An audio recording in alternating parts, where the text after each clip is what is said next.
Come on now, fellas! We've got to answer the bell. Now let's go!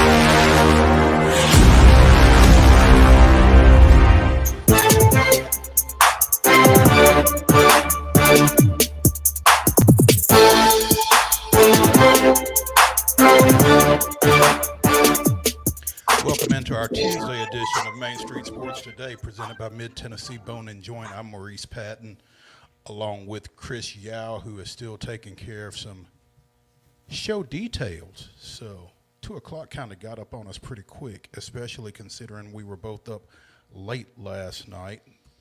Thank you, Hattiesburg, Mississippi. In NCAA. Not necessarily in that order. Yeah, but big show today, this Tuesday, as we talk a little bit about the events of last night at Southern Miss, as well as NBA Finals, some Major League Baseball. We're going to catch up in the second, well, not in the second hour, but at 3 o'clock, we're going to catch up with Grant McAULEY, talk a little Atlanta Braves, and not the most opportune time to be talking about the Braves, but hey, Sheesh. It is what it is. Yeah. Picked a bad day to have Brady McAtamney on, by the way. I don't think it had anything to do with that. I don't know what it had to do with. It could- I no. mean, I got my ideas, but Our days could have been worse. We could have had him on today. yeah, that's a good point. That's a good point. But yeah. Chris? Talk his trash. Let him talk his trash. Well, he doesn't get to do it very often, so hey. We'll give him his props today. Yeah, the sun shines on. Yes. Yeah. Dogs and rears and all of something that. like that. Exactly. So, yeah. Oh man, well it is going to be fun. We got Joe REXRODE to come up too, and I like that you're wearing your CWS hat today. That's solid. It's wishing I was there. Yeah, went out there back in '95 when UT went, and I've been jonesing to go back ever since. And probably one of what seven if Vanderbilt could have gotten off of its own field as the #1 national seed. So a little grudgeful about that one, but it's definitely on my bucket list. And if you are a baseball fan at all, it should be on yours as well, unless you've been. And then it should still be on it to go back. It should still be on there. That second trip, and then the third trip, and however many trips it takes. Now, I've not been since they moved to TD Waterhouse. So when I went, they were still playing at Rosenblatt, and it has become even more of an event now. So, yeah, I wonder how much impact that has had, as far because I obviously when you're talking about additional event like things, and obviously new stadiums provide that sort of thing. Yeah. So So I bet it's a lot of fun.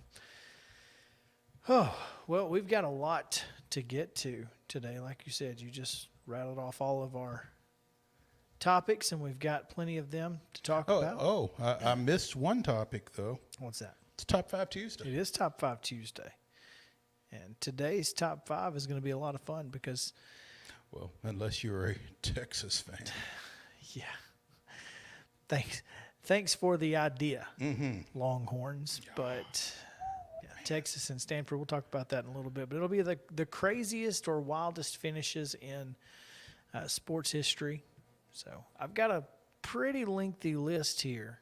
So I'm looking forward to seeing what you guys come up with. My list is a work in progress.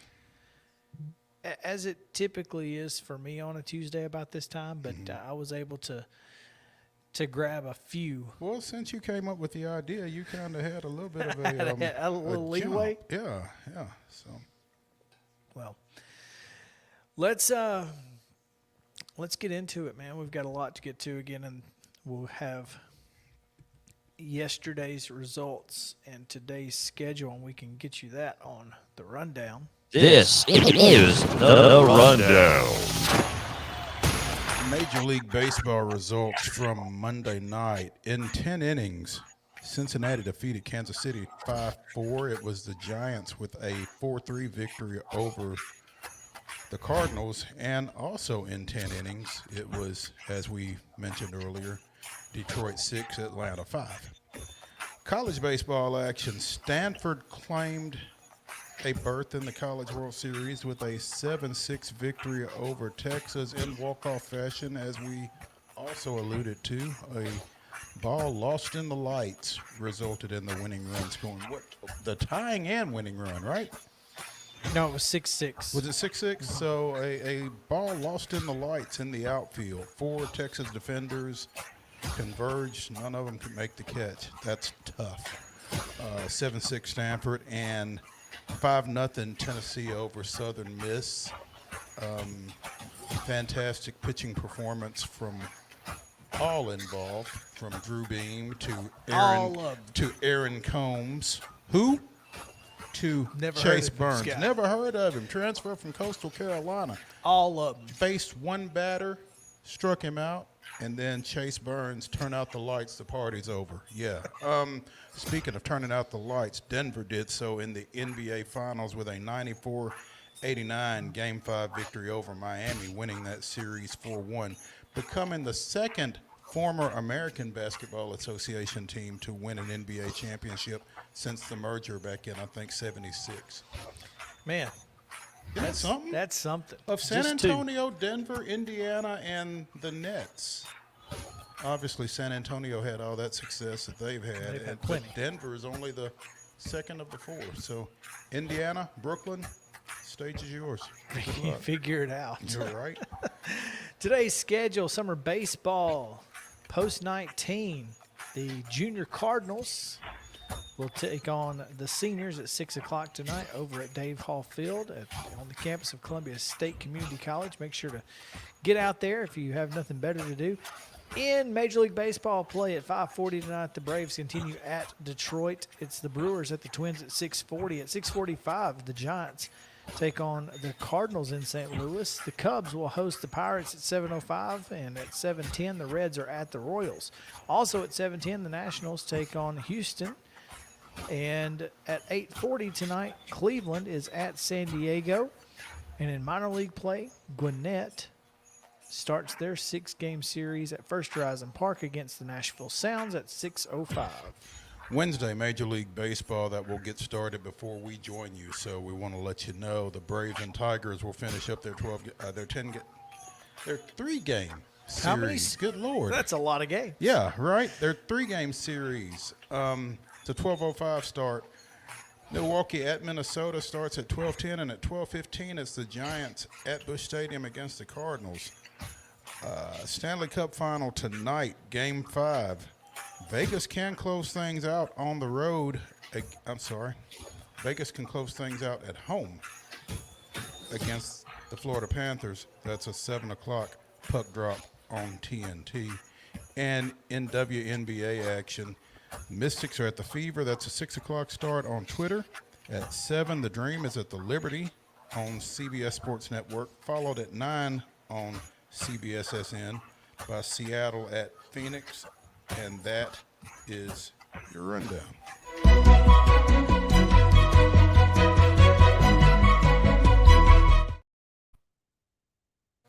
Welcome back to our top story today. And we'll start a little local news. Got a text message this morning. And Centennial has a new baseball coach after back-to-back trips to the state tournament. They'll hand over the reins. Yeah, Rob Boffman stepping down. Cougar assistant Ian Anderson elevated. No. Ian, what did I say?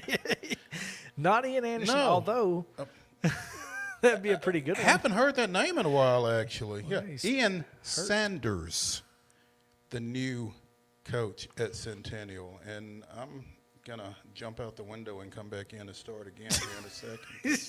I'm struggling a little bit. We're gonna reverse it. Yeah. Ian Sanders. I don't know much about the guy, but obviously they feel pretty confident over there at Centennial with him and believe he can continue the success that the Cougars have had in recent years. So good luck to Ian Sanders. Big shoes to fill because Rob Boffman was fantastic. Currently serves as a counselor at Centennial. According to Dr. Kevin Dyson, Coach Sanders is a compassionate educator and a fierce competitor who works tirelessly for students. We are excited to have him as our baseball coach to embark on a new era of growth and success. So, Okay. Boffman is going to remain on the faculty at CHS.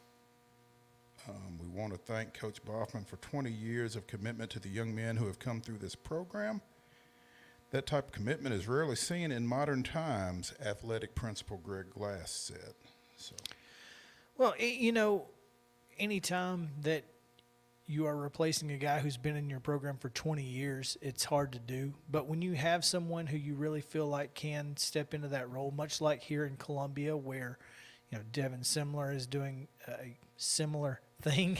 I almost was not able to get that out.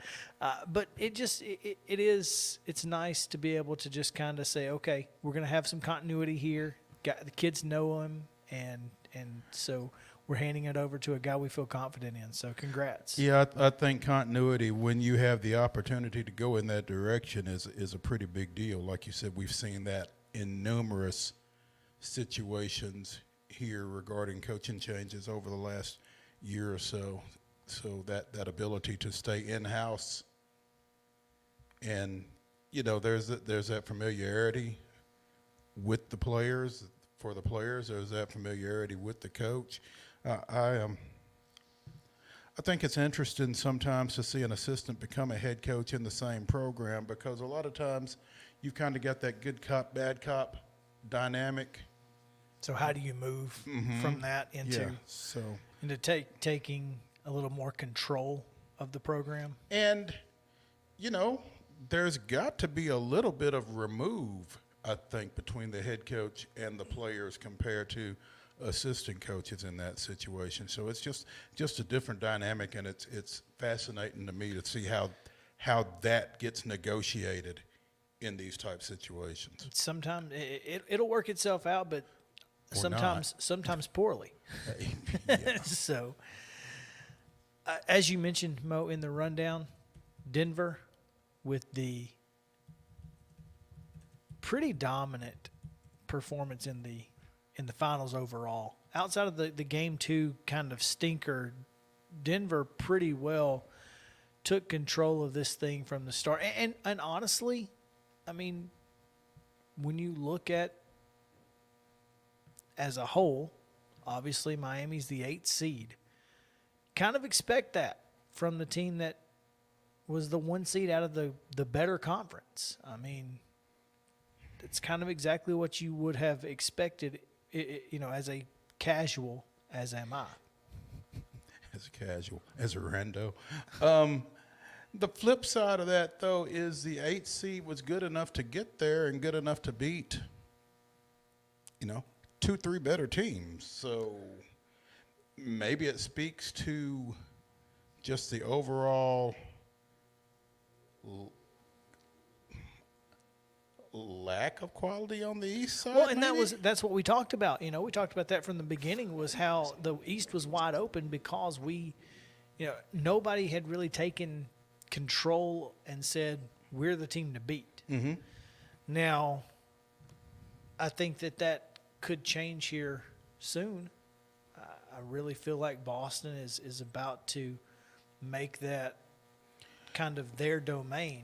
Boston went through a really tough situation this year, Right. from the coaching deal that they had at the beginning of the year, coming off of the season that they had in 21-22, went through a coaching change unexpectedly, and everything else that they had to deal with. So, with a year and an off season with Mazzola, maybe that makes a difference. And additionally, you don't have now, and this could go one way or the other. This could be a positive or a negative. You don't have the Nets taking all of the media attention. Obviously New York also, by the way, looking pretty good. So if they're able to continue, they'll take a little bit of that media sensation as well. But the Nets, without Kyrie, without KD, they're not getting all of the love. Boston can kind of come in and be the team to beat at this point, and I think that's what's probably going to happen, at least as a semi-Celtic fan, as I was at one time. If I'm going to root for a team from the East, it's probably going to be Boston. So, I mean... Well, see, if I'm going to root for a team from the East, it's probably going to be the Hawks. So. No. This is the weirdest thing. I hate the Hawks. That is kind of weird. I hate the Hawks. What's up with that? Hawks Twitter. What Dominique do to you? It's nothing. It's legitimately, the reason I hate the Hawks is because most of Braves fans and a lot of them gravitate to the Hawks, and since I don't have a emotional connection with them, I find it very annoying. and I understand that. So that's why I don't like the Hawks. Well, I mean, I can understand that because I find a large faction of Braves Twitter annoying. Yeah, I can handle them because they're my people for the most part. But yeah, no, I have to mute people during football season. I have to mute most of Braves Twitter because once baseball season's over with, because they're Georgia fans. I mean, there's a lot. So that's interesting. But I only like the Celtics because that's where Kevin Garnett played at the end of his career, and I was a huge KG fan. That's understandable. That's the only reason that I even like the Celtics at all. Kind of That's like fair. the reason I liked the Colts at one time, So I mean, but I feel like the West is really it's way more competitive. Much more competitive conference. Mm-hmm. What I'm really interested to see is if and when the NBA expands or moves some teams, what happens. Because if at any point the Grizzlies go to the East, I've got my team. And if the Grizzlies were in the East, they'd have been in the finals the last 2 years. And it's interesting because it feels like to me Memphis, New Orleans, Atlanta are all natural rivals. And New Orleans and Atlanta are both in the East. Yes. I mean, obviously Atlanta and New Orleans because of the NFL. I don't know. I mean, as cities go, I don't think that they're much – I don't know that Memphis really rivals I mean, are they on the same I don't level? I don't know that Memphis really rivals Atlanta and New Orleans as cities just because they don't have that major league. Yeah, they're not history. a major league city necessarily. I mean, historically speaking. Historically, yeah. I mean, so back in the day, it was Birmingham, Memphis, and Charlotte. They hated each other, you know. And now Charlotte's they've upped their game. They're a major league city now. They've got a couple of big leagues. So Charlotte's kind of in there with with Atlanta. New Orleans and Atlanta too. Obviously, the NFC South helps that, and Memphis doesn't have that. So I don't know. I mean, I'm not gonna hate the Pelicans or, you know, because they're in the East. I'm gonna hate the Hawks because I hate Twitter. But I'm completely indifferent to the Pelicans. I just laugh at them because they took Zion Williamson. Zion Williamson. Speaking of Twitter. And that's the thing, you know. I was laughing at them because they could have had Ja, and instead, now it's like, well, crap. Can't even say, don't you wish you had picked Ja at this point? So, which, speaking of, wonder how long that's going to take. It shouldn't take long now that the finals are over with. I'm thinking tomorrow is going to be the day. The finals are over, and it's only been 2 months and 2 days since the playoffs started. It's been 8 weeks of playoffs. Oh, so that's crazy. it's a little insane. But yes, old geezer, we did say football season. We're going to get there. We're going to get there and as quickly as we possibly can. But again, Denver takes the NBA Finals over Miami. Not much of a surprise. If you watch this show over the last 2 weeks, you know that we weren't much surprised. Hey, as we consider old geezer and as we consider college football, because it's always football season, I know the SEC football schedule is supposed to be released tomorrow. Do we know when? It's a 6 o'clock so time not thing? for us. then. No, we'll have to preview We'll have to- it tomorrow or something. I don't know. And talk about it on Thursday. And then Thursday we'll get that'll be almost our entire show on Thursday. But you know what? That will work out really well when you Yes. consider our Thursday guest. That's right.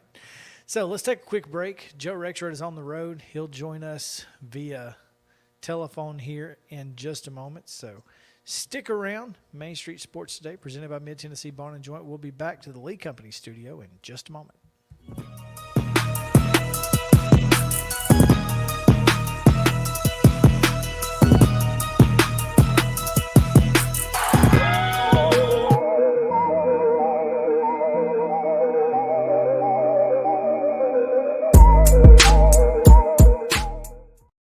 Mid-Tennessee Bone and Joint treats your orthopedic injuries and existing conditions. Our trained physicians will get you back in the game faster.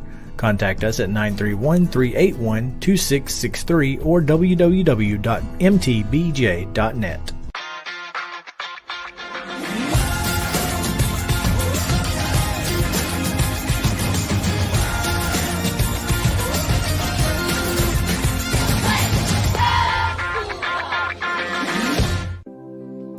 Custom Stone Handlers supplies over 600 distributors and suppliers with quality stone products. Along with River Stone, we produce and distribute over 100 building, landscape, and other bulk products. Our goal is to provide quality products, service, and partnerships to ensure our customers' success. We firmly believe that the measure of any person or company is how they treat other people and customers. Give them a call at 931-490-4990 or visit CustomStonehandlers.com. With Lee Company technology, the best handymen are hands-off. Lee Company techs have been using visual findings and other smart technology tools for years to add transparency and virtually take customers along. You see what we see, whether we're in a crawl space or on a roof. With Lee Company, technology helps us help you, no matter what's happening in the world or at your house. You can't see the sights without the sounds. From the crack of the bat to the roar of the crowd and everything in between, discover what Hit City has to offer. Spend your nights cheering on the Nashville Sounds at First Horizon Park with giveaways, fireworks shows, theme weekends, and more.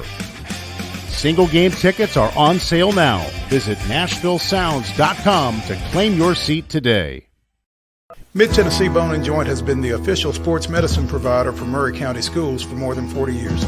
We specialize in orthopedic service, and our Ortho Quick Walk-In Clinic lets you bypass the ER. Visit us online at www.mtbj.net.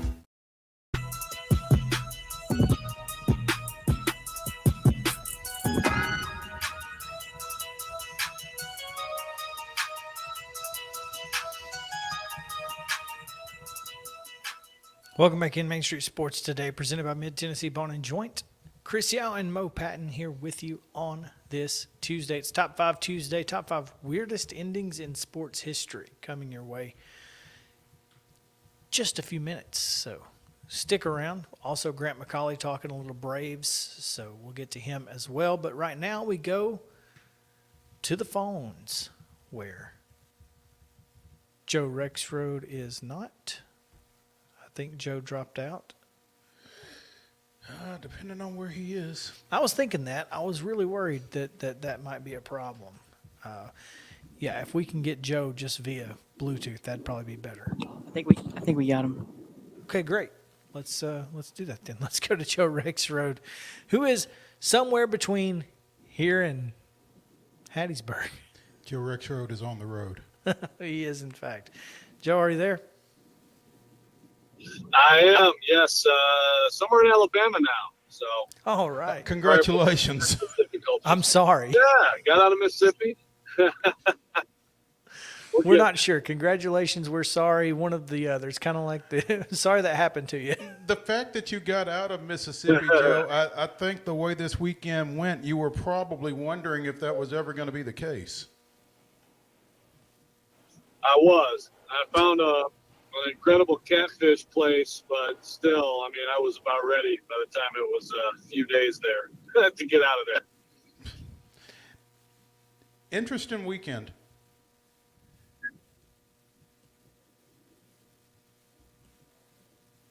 See there? I think Joe? I'll cut out there for a second. Should be good now. Yes, it was an interesting weekend. Yeah. Joe, what was it like dealing with all of the uncertainty over the weekend?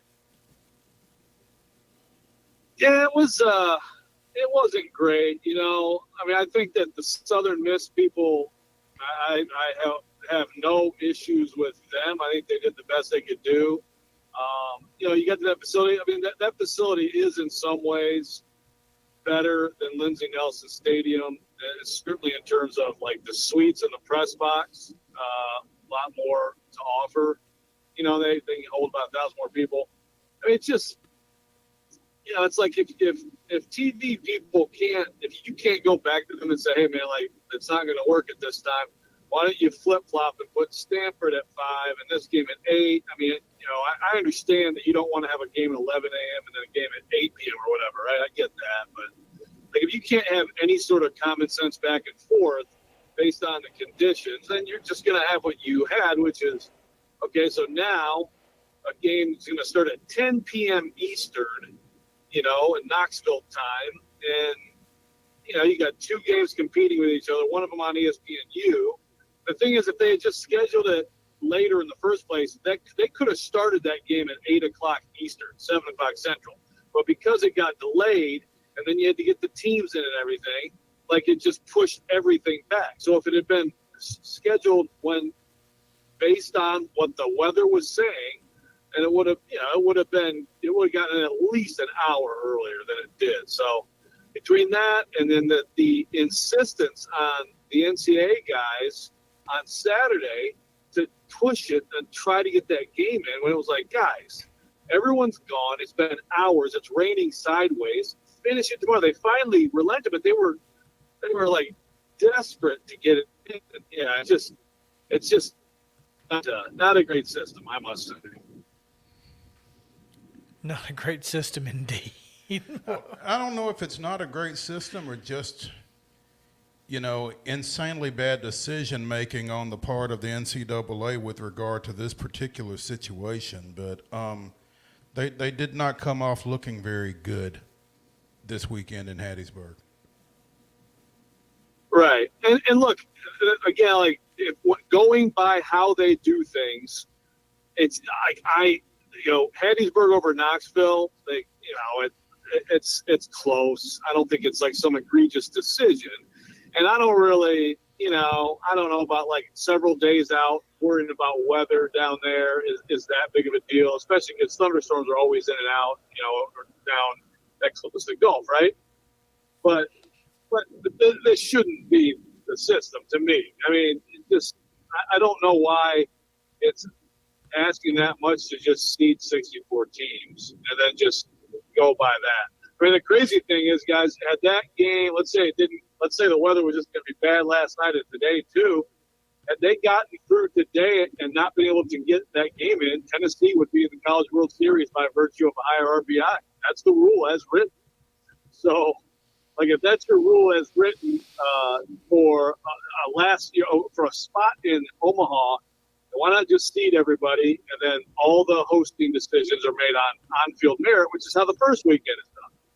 Well, not only that, but if Tennessee would have had the advantage in RPI, then it begs the question, why didn't Tennessee host? Right, but that's the thing. It's like the way that, they have this rule where it's like, revenue considerations can be part of it. It's like, okay. Part of it, sure, huh? Yeah, right, exactly. So it's like, I mean, again, it's like, so then do that for the first weekend then, okay? Let's just go all revenue. I don't know. It's weird how you do one thing one weekend and then you allow yourself that leeway in the second weekend to switch it up. I don't like it. And, obviously, yesterday my Twitter timeline or mentions are blowing up. People are like, this is clearly the NCAA and Southern Miss trying to get another day of rest so they can get their top pitchers back. I'm like, yeah, I don't think that's what it is. But, you open yourself up to silliness like that when you do things the way they do it. I think that's the bigger thing is just the optics and you allow there to be a narrative based on the actions that you're taking. And when you've already got a history of not being the greatest decision makers, to continue to make bad decisions and perpetuate that narrative it's like the NCAA is just totally tone deaf in terms of what is being said about them already in the public arena. Right. Yeah. And again, and it's just like, how much difference did it really make? I mean, they got about 1,000 more people in. Okay, so I guess, you got about 3,000 more people in over 3 games than you would have in Knoxville. I mean, it's not nothing, but is it really? I mean, I suppose in some instances you may have a huge difference one side or the other, right? Which okay, fine. But I think, like, as much as you can, if you're not going to just seed everything, as much as you can, you should be more transparent and you should go with which team deserves it. Tennessee, I think, was 1 spot higher RPI going into the tournament. Some people thought, Southern Miss would have been seeded higher, based on everything. And then maybe that's true. But obviously, after the first weekend, I think Tennessee was like 12 and Southern Miss was 18 because of what Tennessee did at Clemson. So, but, it turns out to be a lot of challenges for the Vols. And look, I mean, you got to be impressed with what they did from the time they were down 4-0. And I was starting to write their obit from that point to the end of last night, complete domination. And they definitely have found some clutch performances on that team. None clutchier than former Ravenwood standout Zane Denton. Yeah. I mean, obviously the home run against Clemson. I mean, that's right there. It's maybe, I guess it's not quite the Drew Gilbert grand slam from a couple years ago, but my goodness, what shot. And then last night, he, really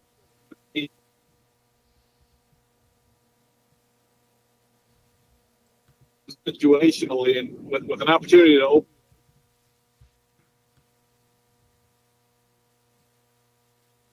to the biggest moment of the day. So, I didn't realize this. Ryan Shumpert of Rocky Top Instagram, but he's like, you got 5 hits in the postseason, and so he was like, yeah, I'd like to get a few more, just like hits, but for now, boy, what a job he's doing for them, and you get like the Blake Burke home run, and then Dickey hit in game 2. And Christian Morris had some huge moments. He was huge in the first weekend. So, that lineup, which was part of many issues they had just a few weeks ago, is starting to show some life. And they're going to need to, scrape and scrounge with some of the pitchers they're about to see. Yeah, I mean, obviously, when you think about what's going to happen in Omaha in just a few days, it's, you're getting probably the best pitcher in the country off the top. So good time to get the bats going, and not just get the bats going, but like you said, they were down 4-0, and then they didn't give up another run the rest of the way. So what was it that clicked this weekend for Tennessee? Did you get a chance to talk to the team and obviously TV and find out kind of what it was that when the switch flipped?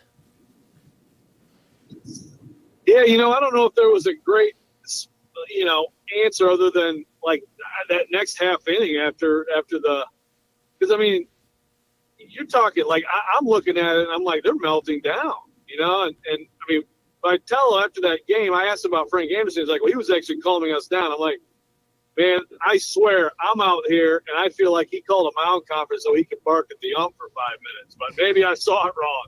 And then I saw Frank Anderson and the ump just back and forth as they both walked back, just nonstop. And then the next pitch is gone through an homer, and you're like, okay, they're just melting down. But instead, they go 6 runs in the next inning on a pitcher who had never given up more than 5 in a game in his entire career. So, I mean, that's it, right? It's that inning that you immediately respond. But, I mean, Vitello talked, and he's been, I think, for a little bit now talking about the personality of the team, the really lack of chemistry early, among other issues. You got like Chase Burns struggling early and getting sent to the bullpen.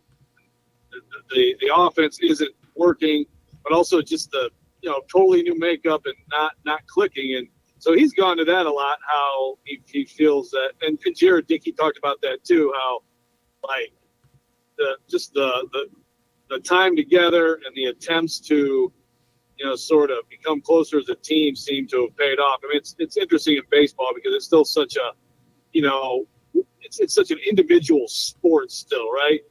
Each at-bat, pitcher-batter confrontation. But, I mean, defensively, you can see it for sure with this team. They were terrible defensively early in the season, and they're much better in that way, too. And I think that was a big part of, especially the first weekend, but this weekend they had some key plays. So, yeah, I think it's kind of a gradual thing. I think Vitello deserves credit, too, for kind of hanging in there and not changing too many things, and then finding this role for Chase Burns now, which is he can come in and he'll give you 100 pitches in relief if you need it, but also he's a dynamite setup man and or closer as well for a bullpen that already had a lot of depth and talent. To me, that's this team's biggest hope this weekend is they do have a lot of arms that are pitching well right now. Seems like Chase Burns can be your setup guy and your closer, the way they've used him at times. Right. Joe Rexrode of The Athletic joining us here on Main Street Sports Today, presented by Mid-Tennessee Bone and Joint. And that depth on the mound, Joe, we spoke to Ben McKee of Go Vols 24/7 yesterday, and, there were some guys that we didn't even see this weekend, I don't guess. I mean, I don't know that Kirby Connell, did he get in at all? Nope, he did not. Seth Halverson didn't get in, I don't believe. A.J. Russell He, didn't throw? he got it. Yeah. Russell didn't. Halverson did in the first game. Okay. But Russell didn't. Yeah, Russell, Connell. I mean, those guys. Those guys have been big. I mean, they got a lot of different things they can do situationally, and obviously, even yesterday before Burns came in, just one batter, a key strikeout. After Beam finally gave up a couple of hits, so they got a lot of things they can do. Chase Burns setup, closer, start him. I mean, I don't know. I mean, right now he's a weapon for sure, and that's just so you have him, and you find Lindsey, and so all of a sudden you're really stronger across the board, and you even look maybe earlier in this, going into the season. So that's what's interesting to me too is, I think Lindsey, it's his turn against Paul Skeens, but do you get tempted to maybe go chase Dolander and just say, you know what, the best stuff available is this guy right here, and you're trying to get to the winner's bracket, and you go with him. I don't know. That's going to be really interesting from Vitello. And the X factor is, I don't think this is the way it's going to play out, but there's some question whether or not LSU throws Skeens against UT or if they hold him For Wake. presumably for Wake. Yeah, I'd be shocked. I really would be if they held him back, because you have to win. Yeah, you got to get to the winner's bracket. So I get it. Have him against Wake, and the way Wake is swinging the bat. But you mess around, and sometimes that helps your opponent psychologically too. You come in and say, "Oh yeah, we got Tennessee. We don't need to throw Skeens against them." I wouldn't do that. I don't think he'll do that. If he does, good for Tennessee. They got a much better chance of winning the game. Are you going out to Omaha, Joe? I am going if they get to the finals. That's the same thing I did with Vanderbilt back when they won it in 19. So I'm holding back for now, and I got the reservations made if they do make it, which I would say is I don't know what I would call it a long shot. I'd call them, I would certainly favor Wake and LSU over Tennessee, but again, I just if you get the best you've got from Lindsey. Lindsey Dolander, you get what Beam gave you last night. You get the best, and you can manage that staff perfectly. I think you're going to be in some really good games here. And again, there is a little thing with this team about a sense of the moment at the plate right now that is interesting. And look, there's guys in that lineup who can hurt you. Again, I like Christian Moore didn't have quite the weekend he had in Clemson, but for the most part, I like how he's swinging the bat. Blake Burke, if that one home run gets him going, that'd be big. I thought, Maui Ahuna, still strikes out way too much for leadoff guy, but he had some really good at bats, good swings this past weekend. So, for LSU, Skeens, I think, struck out 12 balls, and he went, 5 hits over 7 innings, dominated. But that was March 30th. This is a different team if it is him that he's going to see on Saturday night.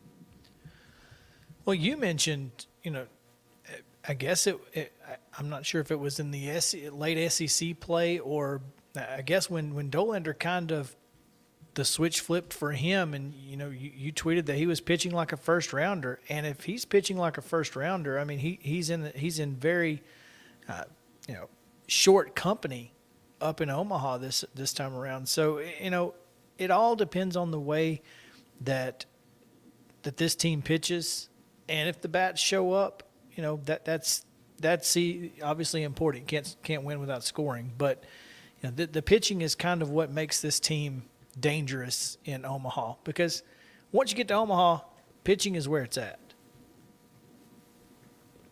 No doubt. And Dolander is really interesting because that game was the South Carolina game that he. Now remember they lost that. That was a game where Vitello took him out a little too early. Goes to chase Burns, and Burns didn't have it that day. It got rocked. But Dolander this year, it seems like he's had a lot of outings where he'll just have that one bad inning, that one mistake, one big mistake, and it's really hurt him. And so he needs to win. He had it the other day, but then he gets the run support, and from there he was electric. I mean, he's got all the stuff, the tailing action on that fastball, and the way he can mix his pitches. What they need that Dolander without like against Clemson. He had just a couple batters thrown a couple things against him, and then Tennessee's down. The one big mistake.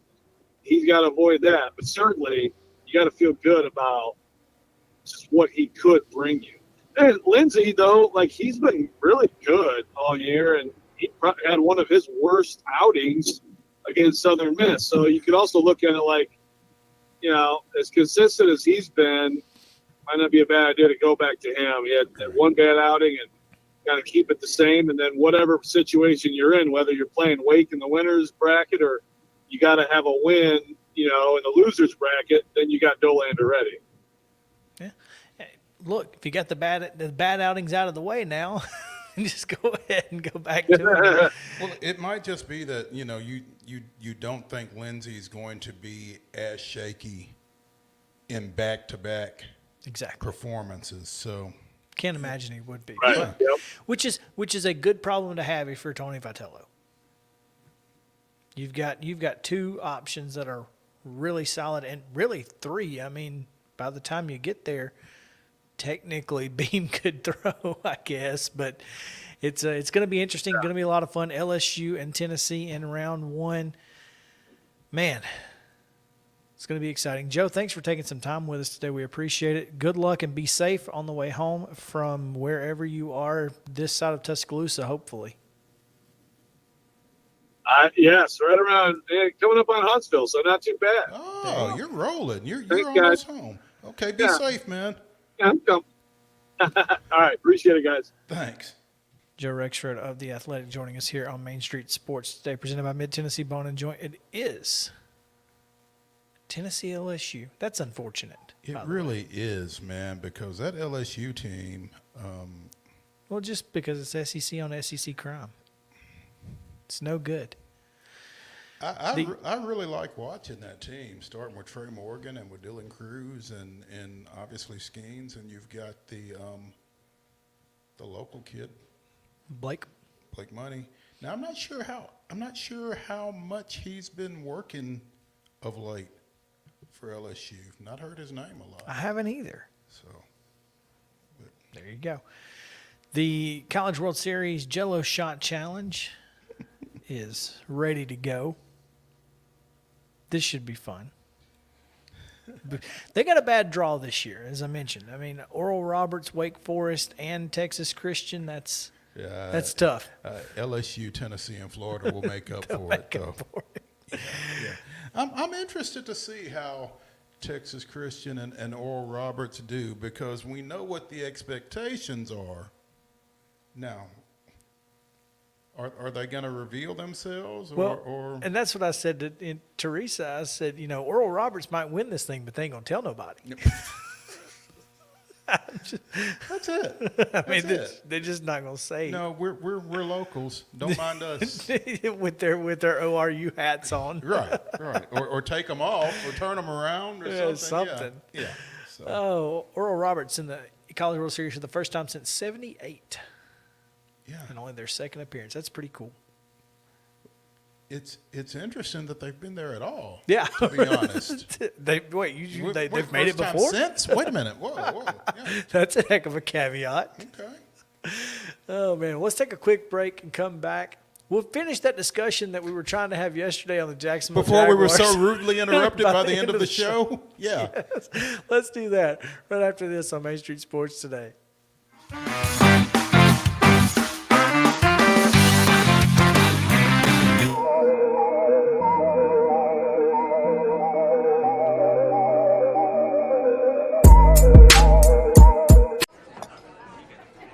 You've been putting back a few, and a few becomes a few too many. For a moment, you think about calling for a ride. Nah, you live nearby. What's the worst that can happen? You get pulled over, your insurance goes up, you lose your license, you total your car, you kill someone. Tired of hanging lights every year? We get it. That's why Southern Nights is here to help. We install programmable lighting on your home or business so you can enjoy beautiful, customizable lighting all year round.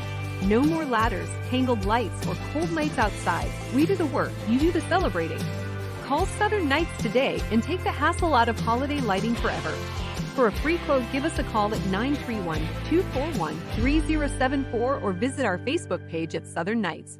Vroom, vroom. Time for the Rackley Roofing 200, and it is going to be June 23rd out at the Nashville Super Speedway.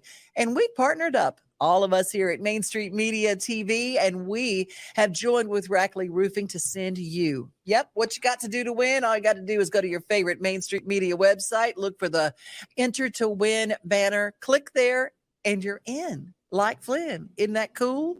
Main Street Media TV and Rackley Roofing sending you to the races. There is nothing better than drinking an ice-cold beverage while taking in a Nashville Sounds baseball game. Hi, I'm Stephanie Miller with Mornings on Main Street. The Nashville Sounds and Main Street Media Television have teamed up to promote Sunday Family Fun Day here at First Horizon Park, each Sunday home game. Just go to your favorite Main Street Media website and click on Sounds Main Street Media Day banner to register to win free tickets. And then we'll see you here at the ballpark.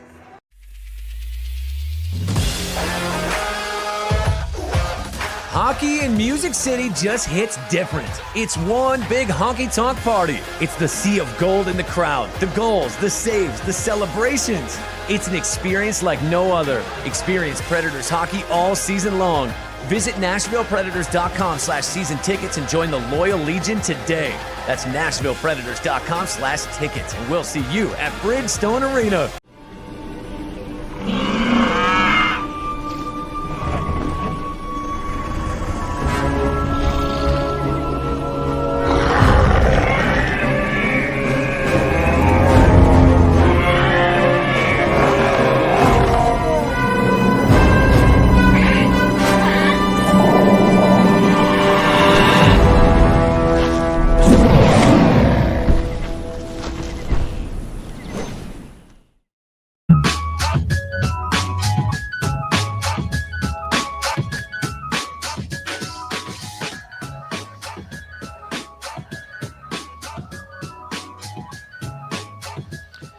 Welcome back in Main Street Sports Today, presented by Mid-Tennessee Bone and Joint. Justin, I just saw earlier. Can you hear me now? Yep, loud and clear. Yeah, you're good.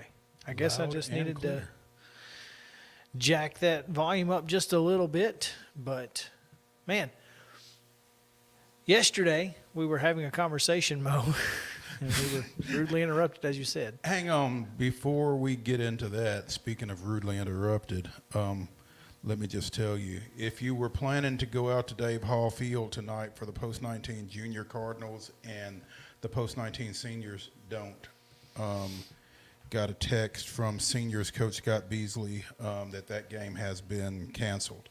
So there was no joy in Mudville or in Muletown.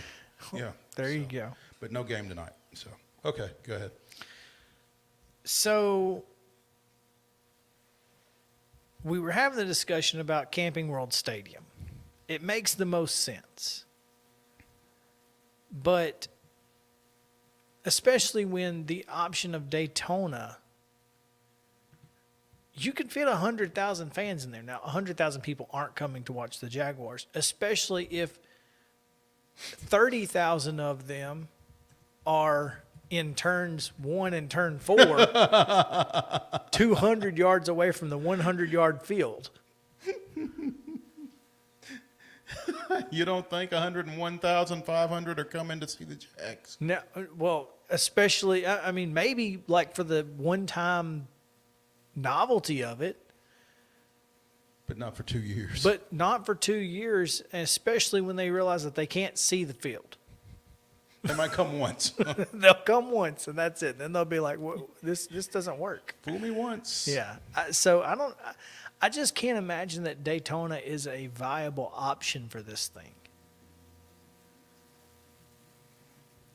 You wouldn't think.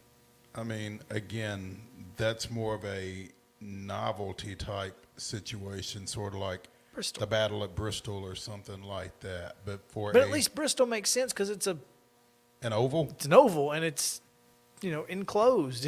It looks like a football stadium, except it's not. But for again, for a regular season game, for 8 or 9 regular season games, maybe 8, more like maybe 7 because Jacksonville's always going to play in London. They always have the one game in London. They play in London every year. Yeah. But it doesn't seem very realistic. I don't know if maybe Daytona just felt like they wanted to get out there on that stage or what. But I mean, like you said, it doesn't seem very plausible as a long-term answer to Jacksonville's problem. The Jaguars are planning to speak with Daytona International Speedway. Now, this is clearly exploration, but the 2 nearest football dedicated stadiums are Gainesville and Orlando. So I guess the Swamp could be an option, but I can't imagine. Look, what else is going on at Camping World Stadium? Does Central Florida not play their games there? I guess. Hold on, let's find out.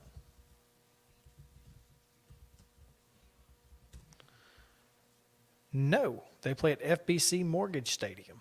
Really? Which is, I guess, on campus. On campus? Yep, on the main campus of UCF. Wow. Well, heck.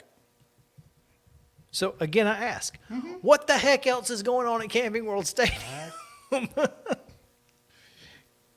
Camping World Stadium is the Orlando's home for world-class events like the... I'm just reading from campingworldstadium.com. Hang on. Let me get back to that. Upcoming events. Obviously, they're going to have the Camping World kickoff with LSU and FSU. Yeah, the Cure Bowl, the Camping World Bowl, the Citrus Bowl. There's 3 bowls there, and the NFL Pro Bowl. The Pop-Tarts Bowl, the Cheez-It Citrus Bowl, and... Cheez-Its aren't citrus? What the heck? How does that work? There is it looks like there's a concert on September 24th. There is... Now, are we talking about for this 2023 season? No, this is like... 24 and 25? I think it's 25 and 26 even. Oh, good Lord. Okay. There's one concert in September, one event in November, okay, and then the Pop-Tarts Bowl and the Cheez-It Citrus Bowl, and that's it. That's all that's on their schedule. Why is this not the number one? This is not a done deal. How? Reading from Wikipedia, Camping World Stadium is the current home venue of the Citrus Bowl, or the Cheez-It Citrus Bowl. Yes. And the Pop-Tarts Bowl. It is also the regular host of other college football games, including the Florida Classic between Florida A&M and Bethune-Cookman, the MEAC Swag Challenge, and the Camping World Kickoff. It's built for football, and in the past it has served as home of several alternate league football teams and currently serves as the home of the Orlando Guardians of the XFL. Yeah. Which does not have any impact at all. Yeah, no, not on games that would be played between September and January. So it's almost like the common sense answer is right there in front of you. Maybe it makes too much sense. I guess. I mean, I'm sure you'd have to you would have to somehow. And I understand, Daytona is not far from Jacksonville, a couple of hours maybe. It's 140 miles from Jacksonville to Orlando. That's a haul. I get that. But Orlando, or people in Orlando, who are they fans of? Miami? Tampa Bay? Maybe Tampa. Orlando and Tampa Bay is kind of like Atlanta and New Orleans. Or Nashville and Memphis. Yeah, it's kind of. So I don't know. It just doesn't make a whole lot of sense to me why you would even consider a Daytona International Speedway, 101,000 seats or not. It's only another 50 miles from Jacksonville to Orlando versus from Jacksonville to Daytona. 89 miles from Jacksonville to Daytona, 141 miles from Jacksonville to Orlando. And they're going to fly anyway. Oh, yeah, I'm talking about fans, Well, not players. Well, I'd imagine some of them will fly too. But yeah. I got a little crow hopper. Southwest, baby. Be careful with Southwest. You're getting at 345 one way to Denver. No good. This does not work for me. No, that's not any good. I'd like to go to that game. There you go. Oh, man. Well, I guess we'll just keep wondering until we get an announcement. But to me, if it's not Camping World, they might as well just go to London and play 9 games there. Them. Speaking of fans, huh? Stadiums are a lot smaller. They can fill that place. So there we go. Let's take a break. Grant McAULEY of 92.9 The Game out of Atlanta will join us here in just a moment. So stick around. Main Street Sports Today, presented by Mid-Tennessee Bone & Joints. Back to the Lee Company studio in just a moment.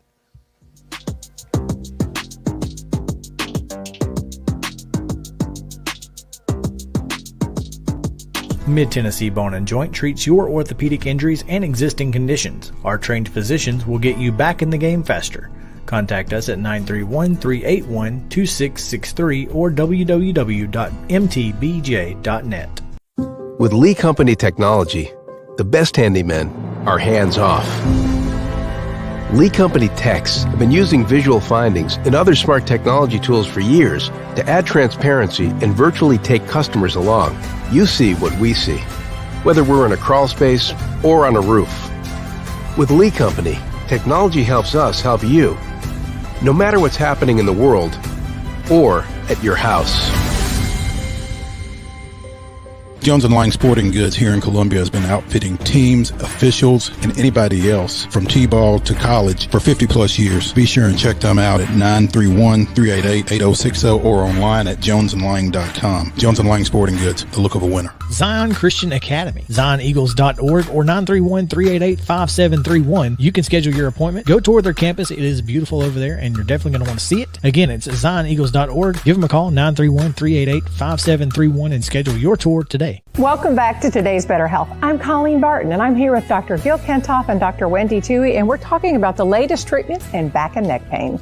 Many people, Colleen, come to see us with neck and back pain, and they develop tingling and numbness down the arm or lower back pain that develops into sciatica shooting down their leg. And for these patients, we have an advanced treatment technology, non-surgical decompression therapy that we really introduced to this area. It separates the vertebrae and creates a suction to allow fluids and nutrients back in to heal the disc naturally, relieving pressure on the nerve and on the joint. It's an amazing treatment. We've been helping patients like this for the last 30 years, helping them get back to work, get back to their family, get back to the life they want to live. I mean, it really is amazing. Technology helping us to live pain-free and better lives. Right. And I bet you have a special offer. The first 25 callers will receive an examination, x-rays, review of our findings, and their first treatment, all for $39. Call 615-551-3897 today to receive this special offer.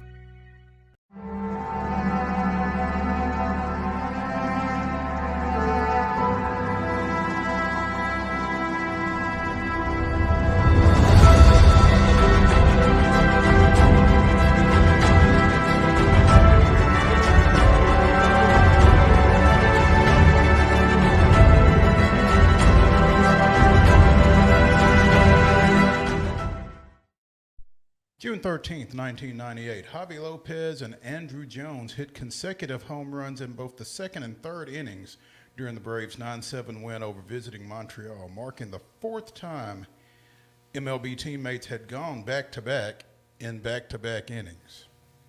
That was this day in Braves history. Did they win? They did win. That's all it takes. 2 in a row. Two this day in Braves histories that resulted in Braves victories. We're on a roll now, which is better than what we can say about for the big club. Yeah.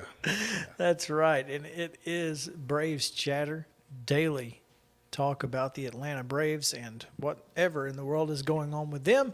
Today, though, we have a special guest for Braves Chatter, and that is Grant McAULEY of 92.9 The Game out of Atlanta. Grant, welcome back in. How are things? Things are pretty good thus far. I mean, we're rolling our way towards the All-Star break. We've already got All-Star voting announcements, all kinds of different stuff going on, and the Braves have been at least getting over some of the injuries and inconsistencies of the season and somehow holding on to the best record in the National League for a big chunk of this season. So all things considered, short answer, pretty good. With everything that's gone on with this team, Grant, this season, is Orlando Arcia the biggest story, or is he just the story that isn't getting told enough? I think he's a big story, and I think it didn't take very long for people to recognize just how good he's been this year, because as he got off to a nice hot start, he had that microfracture, then he disappeared, and the Braves had some serious question marks at shortstop, and I think that's what they were afraid of when Dansby Swanson entered free agency and moved on to the Chicago Cubs. You just wanted to know that you had a plan, a guy that could play there every day, and then coming back in about 3.5 weeks from a microfracture in your left wrist, which I don't necessarily want to try to do that, but he was able to get back in there pretty quick. You immediately saw the value that this guy brings, stability. He's got a great arm. I think he makes all the plays. Obviously, offensively, he has found a different level since putting on a Braves uniform than he did in his time with the Brewers. So I think if you're looking at like Braves unsung heroes, he's probably toward the top of that list, though I think that we end up singing his praises quite a bit. Nights like sending a game to extra innings against the New York Mets so that the Braves can walk it off and finish a sweep.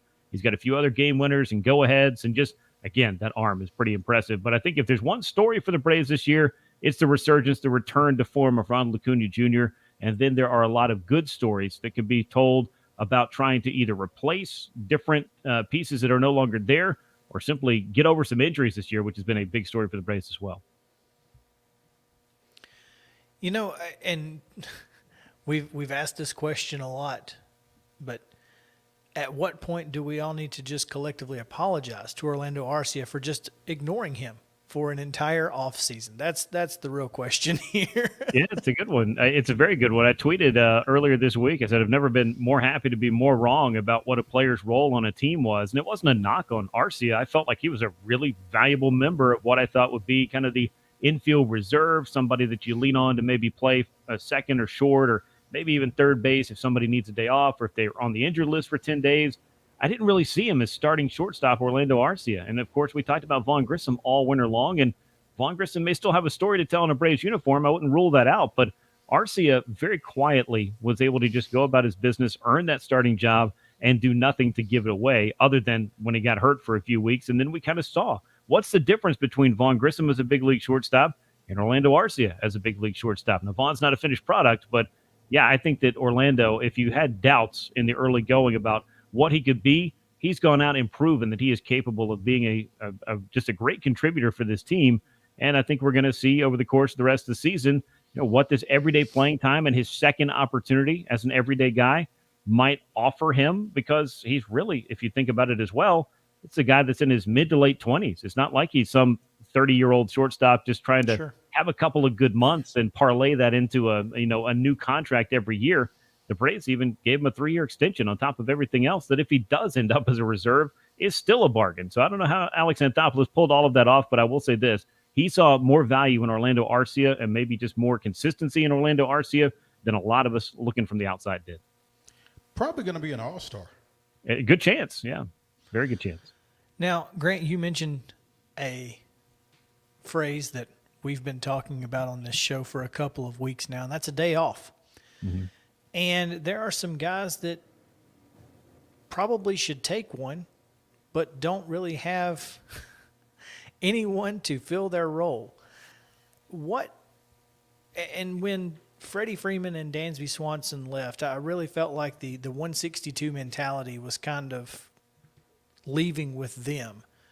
But Matt Olson kind of has to play 162 because there's nobody behind him.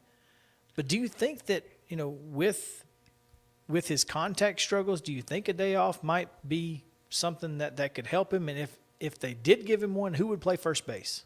Yeah, I don't know if it's as simple as that. And I did actually talk to Austin Riley when he was kind of going through his thing for 3 or 4 weeks in late April and into early May before he started to kind of turn his season around. And I said, when you think about a different spot in the batting order or a day off, are those things that, cross your mind as, net positives, or is it something to where you just kind of want that opportunity to be out there? And he said, look, nobody, gets right from the bench. Nobody gets right sitting out. And I thought that was, okay, well, a pretty obvious point. And it was obvious that everybody wants to play every day and help the team. But I think that was kind of more of his point is I can't help this team from the bench, and I'm not going to be able to turn things around from the bench. So getting days off, I think every once in a while can be useful, but I don't necessarily feel like that's a switch that's going to be flipped that all of a sudden Matt Olson will go from a 35% strikeout rate to a 15% strikeout rate because he didn't play one day. So sure.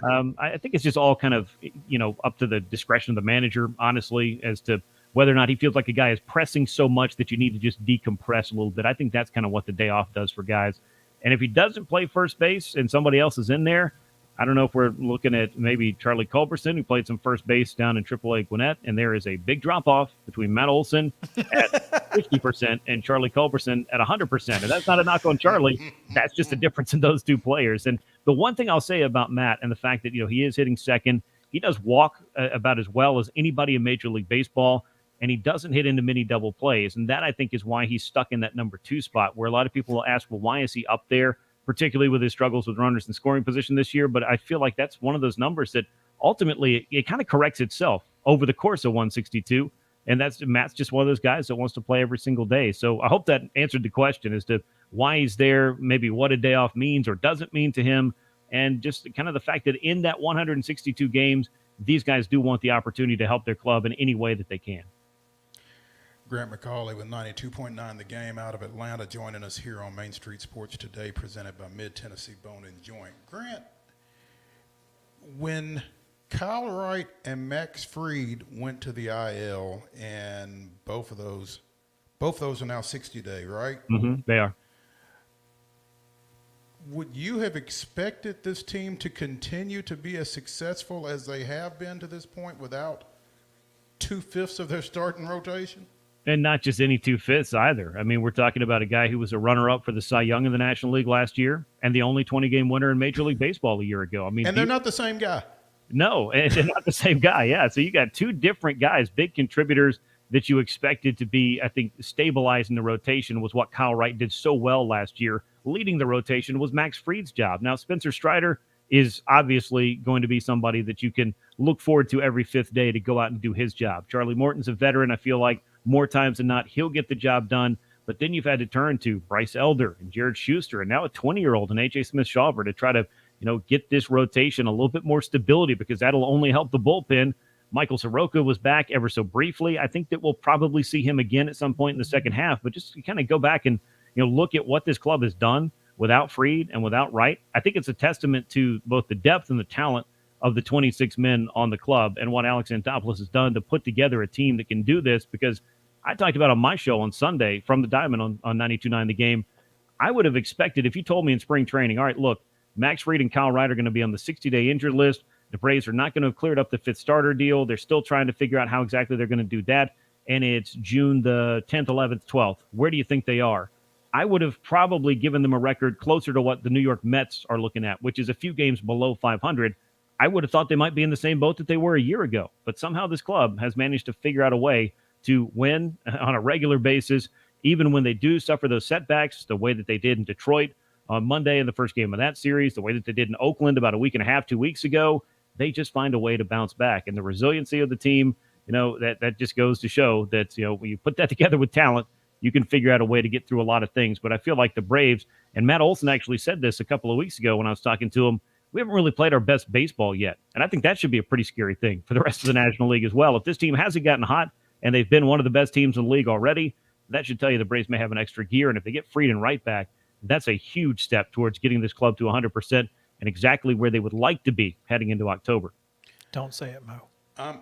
I don't want to put you in the position of any New York City broadcasters or journalists or anything like that. But after what the Braves did to New York last week, overcoming 3-run deficits plus in 3 straight games to sweep them, how done are the Mets? I really hesitate to say anybody is done, and this would be, regardless of what was said on New York airwaves a year ago, that no division is over on Memorial Day. We should all learn that lesson every year. Just go ahead and write it down so we don't have to learn it year after year. But I won't say that the Mets with 95 or so games don't have a run in them.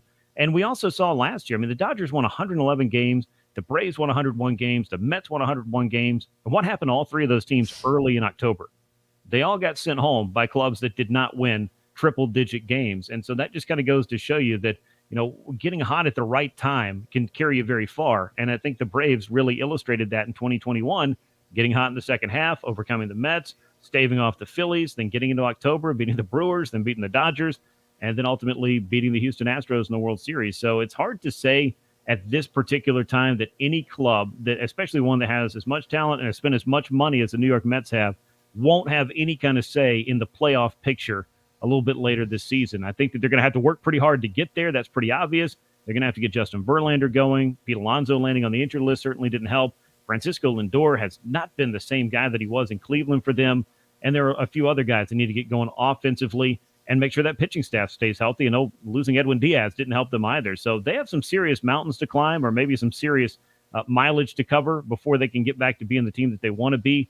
But I won't rule anybody out or count anybody out when we're sitting here still a month away from the All-Star break, because a lot can happen between now and then. The trade deadline after that could change the story. We'll just kind of have to see what kind of baseball season we get out of that club, because the Braves showed a year ago, you might be thinking one thing about them at the end of May and a very different thing about them by the time we get done with the last meeting between those 2 teams last year. That said, to lose 3 games on 3 straight nights like that has to do something to your psyche, doesn't it?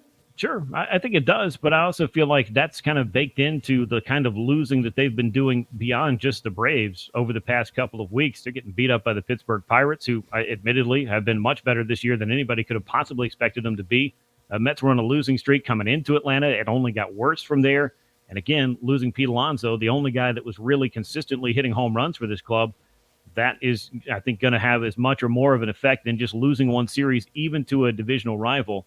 The job now, I think, for Buck Showalter and for that clubhouse and some of those veterans that you've got in there is to kind of, reach back into the experience they've had and recognize that we got to forget about that as soon as we can and get about the business of winning some series, so that the next time these 2 clubs meet, maybe they'll be clicking on all cylinders. Because I just feel like even though the Mets grabbed those early leads, you just felt if you could get through the starter and into that bullpen, there was still a chance for the Braves. And that, I think, as much as anything, was a good thing to see from this Braves team, because I think offensively there have been some opportunities that have been missed throughout the course of the year for them. So as much as it was maybe debilitating for the Mets to lose a series that way, I think it was a shot in the arm for the Braves that they maybe needed to remind themselves of the kind of team they've been the past few years. Grant, you mentioned the trade deadline.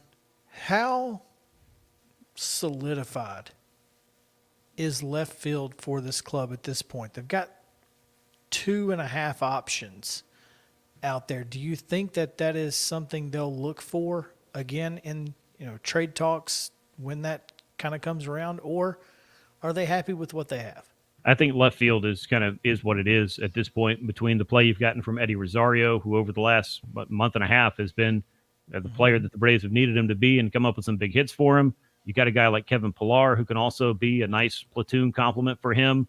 And then obviously with what Marcelo Ozuna has done, not in left field, but at DH, I just don't feel like they're going to be out there looking necessarily to change the left field scenario for them at the trade deadline. But could they add another outfielder? I think, of course, they could. I mean, you always want to get stronger at the trade deadline. But if there was one place, and it's a pretty obvious one, that the Braves could look to upgrade, I think that they could be out there in the starting pitching market this year. And every contender is going to be trying to add somebody to help out their bullpen a little bit. Those would be the 2 areas that I would look at, or the one area would be the pitching staff, to get that a little bit stronger, to get this club to where it needs to be. And that's going to – how much weight will when Max Fried and Cal Wright are able to come back have on that decision? Do you think that they would – because if A.J. Smith-Shawver is able to continue what he's doing, I mean, it would be hard to go away from him at this point, wouldn't it? Yeah, a little bit, but I'd also just kind of say that, really him being up is out of necessity more than anything else. I mean, even though, you kind of can, I guess, draw some comparisons to what they were going to try to do with him that they did with Spencer Strider a year ago. Spencer Strider is the kind of talent that just not a lot of prospects have that kind of ceiling, and he showed that, start after start last year. I wouldn't necessarily put those expectations on A.J. Smith-Shawver. The Braves rotation is only going to get better if they can get Max Fried back sometime within the next month or so. If they can get Kyle Wright back sometime in the second half. These are proven guys that have been part of the big winning that this club has done the past couple of years. Obviously, their resumes speak for themselves from just even a year ago. That's going to make a huge difference. So I would expect them to slot right back in exactly where they belong in that Braves rotation. Then you got Morton and Strider, and I think Bryce Elder has done enough thus far to say that he's kind of that fifth guy in this rotation at this point. And again, it's still a win and an if for both of those guys. You got to get them all the way ramped back up, almost like it's spring training is what Brian Snitker said a few weeks ago, because they've been completely shut down on the 60-day IL. Fried has started throwing. I talked to Kyle last week, and he basically said rest is the number one thing for him. He's getting treatment. He did get an injection of stem cells to help kind of spur the healing in his shoulder, and he is pretty confident, and the doctors are as well, that rest is going to allow everything to heal up and calm down on its own so that he can get back on a mound, hopefully sometime in the next few weeks, but we'll kind of see what his timeline is as they kind of assess how he's feeling. We're hoping to get a chance to see Michael Soroka this week here in Nashville as Gwinnett's up in town for us, but obviously he could be an option if he continues, working as well as he is at AAA, so there's that too.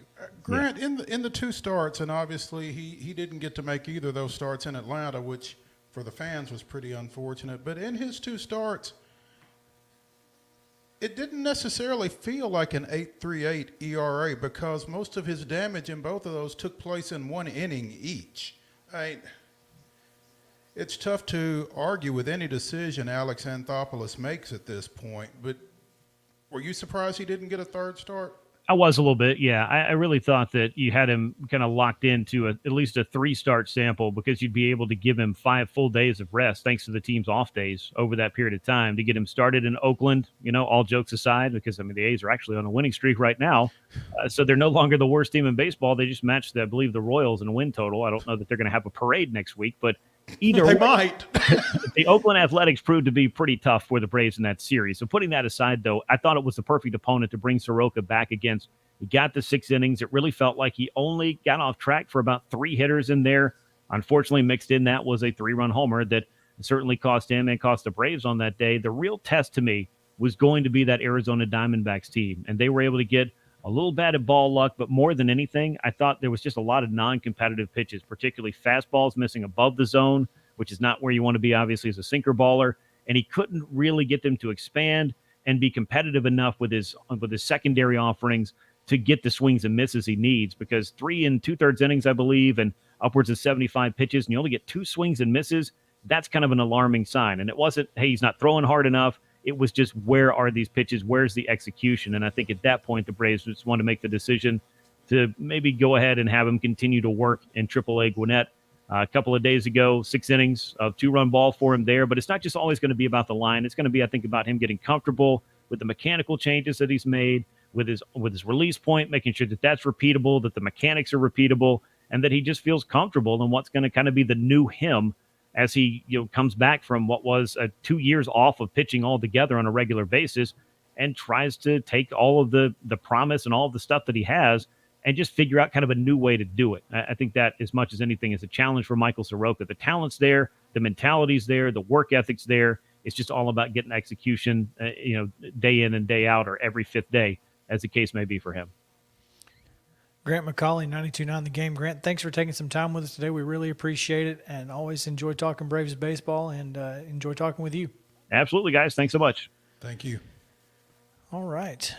It's time to dive into Top 5 Tuesday. Top 5 weirdest endings in sports history, thanks to Stanford and Texas last night. Stanford hits a pop-up into shallow right center.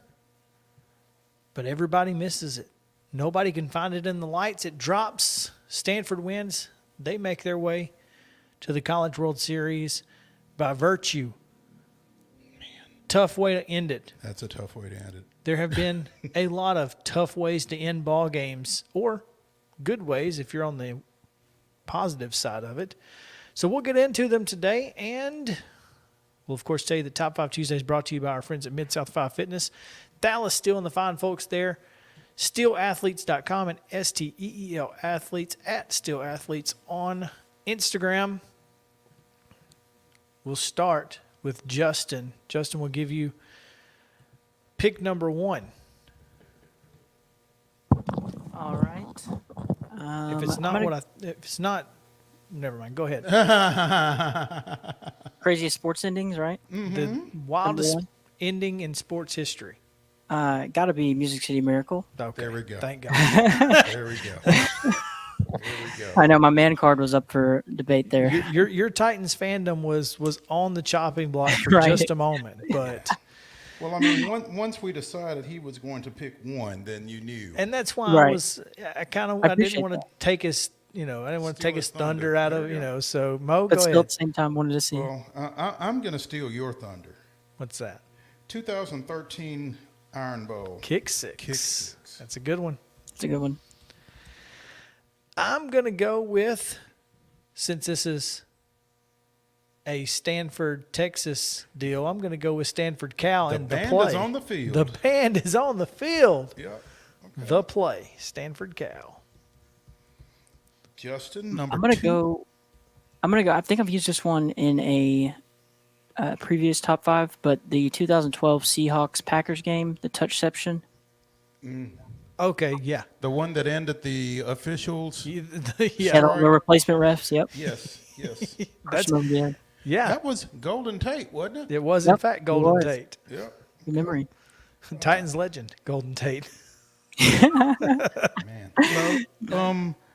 Speaking of Titans, rookie quarterback Vince Young goes 39 yards for the walk-off touchdown in an overtime victory at Houston. Oh, hypest Back in video of 06. all time. Oh my gosh, when he throws the ball at the man. Yeah. My number 2, gonna have to be Boise State, Oklahoma Fiesta Bowl Statue of Liberty. Ian Johnson. And she said yes. Got the win, got the girl. Got the win and the girl, baby. Yeah. I'm gonna go. Let's see. I'm kind of drawing a blank here, but I'll go with the ending of Seattle in Patriots? New England. Yep. Super Yeah, Bowl? Super Bowl. Okay. Yep. Malcolm Butler. All right. Mo? It's my turn. Mm-hmm. I'm going back to 87. Chris, you and I were talking about Celtics earlier. Larry Bird steal and feed to Dennis Johnson for the game-winning basket in the Eastern Conference Game 5. Game 5 of the Eastern Conference Finals. They went on and won that series 4-3. Lost to the Lakers. Yes, lost to the Lakers. Number 3, Christian Laettner.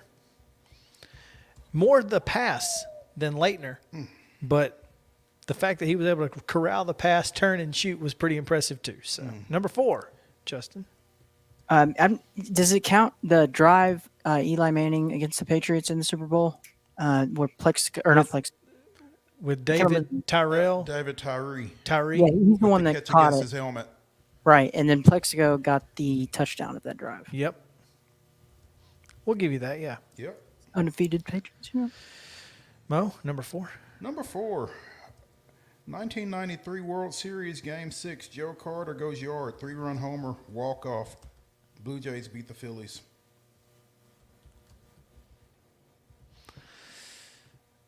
My number 4 is going to be Buckner's boot. Oof. That's tough. That is tough.